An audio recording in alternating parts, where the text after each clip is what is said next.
Howdy everybody, welcome back to Top Comics Pressing. In this video what I wanted to do was discuss how I go about problem solving for kind of a unique book and how you have to kind of think it through your stack as well as the stacking adjustments when approaching a new book. And this one presented a really unique challenge here, and that is because these 3D glasses are present both on the interior back cover and the interior front cover, and so this adds quite a bit of thickness. So you can see there it is a pretty good cardstock insert. I'm assuming it's between a 65 and 110 pound cardstock sheet, so it's pretty thick cardboard in there, and that obviously is unsurprising because it has to have the red and the green film for the lenses there, and these true 3Ds. So it's kind of fun. These are Golden Age, so it's 1953, and in general the multiple copies of these I got are in very, very high grade. As I understand it, there was a large warehouse find with this particular issue in it.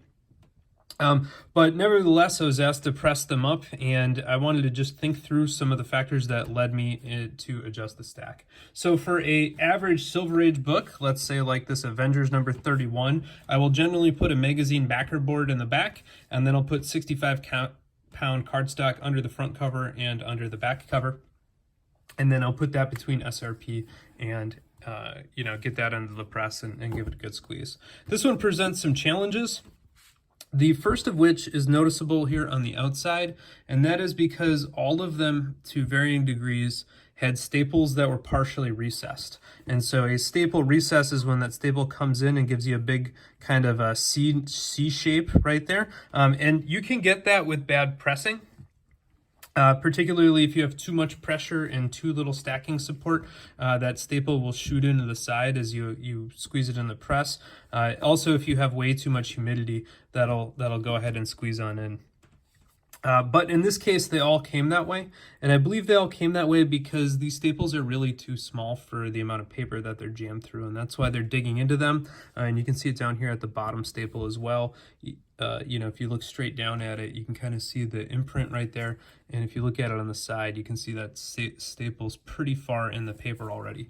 And as I've said in my staples, why so many staples video, the first thing you want to do then is open it on up and look on the interior. And you can see that these indeed are quite small staples. They're actually very tiny compared to the Silver Age staples. I would say that they're probably about 75% the thickness, and they just simply don't have enough length in there. They were just manufactured way too tight, or at least much tighter than you'd want. That's going to be a problem because we also have this added thickness of the 3D glasses. And of course, if we push down on those 3D glasses without the appropriate buffer, you'll end up with a square right here that corresponds to the shape of them.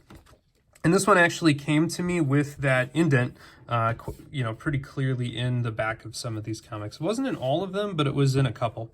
And so I think that was an important thing just to think through. And so what I ended up ultimately doing for these was to compensate for that small interior staple. Instead of using my magazine backer board, I shrunk these to being 265 pound sheets of cardstock, and the reason for that is it's simply thinner. So I think if you put a full magazine backer board in the middle there, you're going to increase the width of that stacking layer, and that's going to stretch the paper around that staple, and it's going to increase the probability of it sinking further. And so by using a thinner stack there, and that's really to compensate for the smaller staple width, because you only need to have a stack as wide as the staple is thick.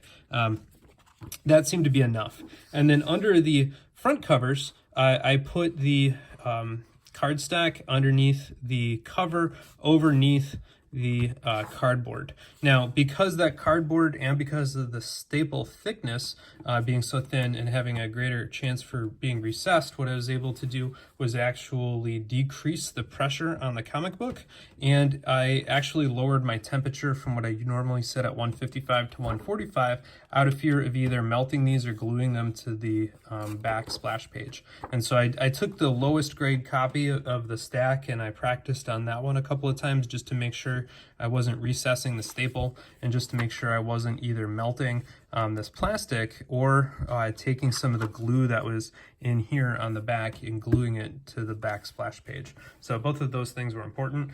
So far, that seems to have worked out for this particular issue.